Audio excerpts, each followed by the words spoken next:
Listen to what I'm saying here. Value is not based on what you own or what you have. In fact, I'll drop this jewel on you real quick. Real value is based on what you can do without. It's not about what you can accumulate. It's how functionable are you with nothing. And we can't function on nothing, so that becomes the scale. How low can you go? How deep can you go? Because after a while, if you really become a spiritual being, you don't rely on the world for nothing.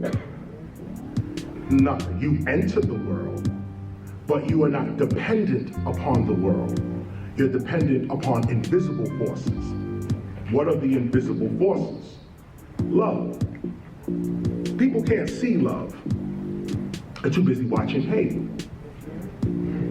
It's all about your perception. If you see love, you see love. I'll say it again. If you see love, if you can see it, this is love right here. I'm seeing love. She in her own mind may believe I'm not love. Love is bigger than me. I'm just whoever I am. No, that's in her head. She's only a dream character in my perception. She could be God for all I know. We don't know who anybody is, so why can't she be God? We don't know where God is, when God is, how God is, so why she can't be God? This woman right here, I choose with my perception to see her as God. This is an ancient African technique. God was never outside of your perception. God was never outside of what you thought. That's why Western man came and said, there is no God, they're just making it up. Right. But God is the greatest human invention in human history. And the reason being, the reason Africans created God is so that humanity in its infinity would never run out of something to rise to. This is why God exists. If you don't have God, you don't rise. There is nothing human about technology. Sorry. Nothing human about it. And this is what I want to say in terms of your spirit. What can you see? This is God to me. And I respect her and will treat her just like that. That's my perception of her. Now she can do something to break that perception. She could do something to enhance it. What if she knew that I thought she was God? There'd be something in her that would try to live up to the image that I see of her. There'd be something in her that when she approached me, she would at least have to either deny God or become. This is how, as a community, we treated each other. If there is no God, then we are not family. The only way we can be brothers or sisters is if we have the same parent. Think. We cannot call ourselves brothers or sisters if we don't have the same mother or father. When God is the eternal mother, we become all brothers and sisters. When we all say, yes, I am part of this idea called God, not a man in the sky, not even a metaphor, not even a spirit in a separate consciousness. No, we don't have to get there yet. Let's just make God up right now, like our ancestors did. Nobody told them what God was. What God was your dead father. What God was your deceased mother, grandmother, great-grandmother, ancestor, builder of the tribe. This was the God. And when we got rid of the God, we stopped worshiping that God and started worshiping their God. we lost our spiritual power. If you have order, you don't break laws. Gravity is an order.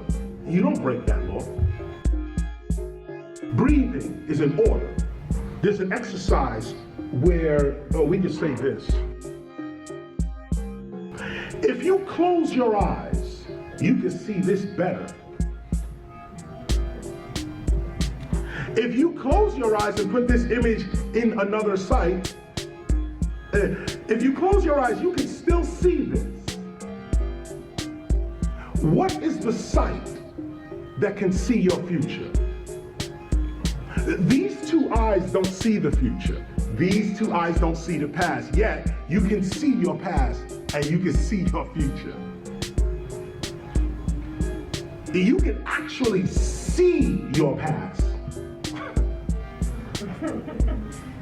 What is the sight that can see beyond time?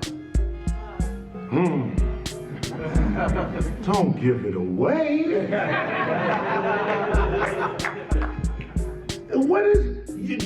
This is an ancient meditation.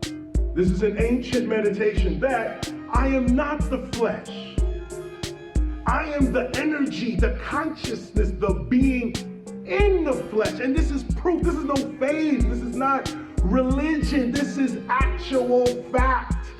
You can speak without moving your mouth. You can hear without ears. You can see without eyes. So what happens when these eyes, this mouth, and this ear drops off into the grave? These other senses are all you're left with. Death is an illusion. Once you realize this, you live your life more courageously. Now, no one wants to die before their time, so you try to protect yourself. But know that this body is the limitation of you. It is not your zenith. It is not your ultimate. Let's go deeper. The body is in, 3 dimensions, right? Forward, back, right, left, up, down, and time. 4th dimension. 3 dimensions plus time. That's our physical reality. Front, back, right, left, up, down, that's 3D plus time. What happened to in and out? I exist without the body. So where is this other existence? Where is it? It's not here. It's not in 3-dimensional space. Where you really are is in a whole different dimension. Talk to yourself more. Affirm to yourself more.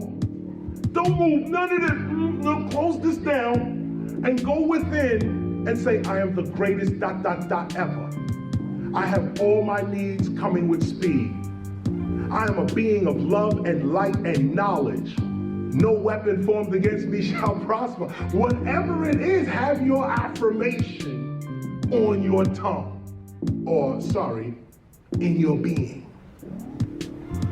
This is how the gods created this whole reality. The first humans, imagine, the first humans, they came from inner space.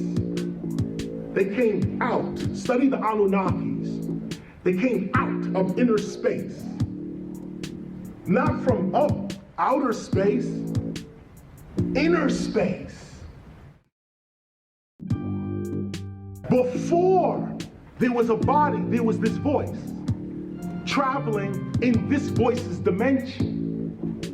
To get here to the earth, the inner voice created this outer extension of itself to be in this dimension. Once you realize that you are not just in this dimension, but you're also in another dimension, you now are free. Because whatever happens to you here in this dimension is not your only reality. See, this is how Jesus was able to get beaten and brutalized and hang on the cross. He wasn't here. Inside, he went to the inner man. Do what you want with the body. I'm not here. Now, once you realize that level of consciousness, where you are officially, you identify yourself as the spirit, not the flesh. You are the inner voice, not the outer voice. Once you become the inner voice, now your outer voice has power. Now when you speak, it's not just a shell speaking. There's a being speaking through the shell. And this is where you heal all sickness in your body. This is where you command reality to work with you, and it works according to your consciousness. Why? Because it's not a shell that's speaking. There's a real being in the shell that is speaking. And when the real being speaks, all nature and the universe respond.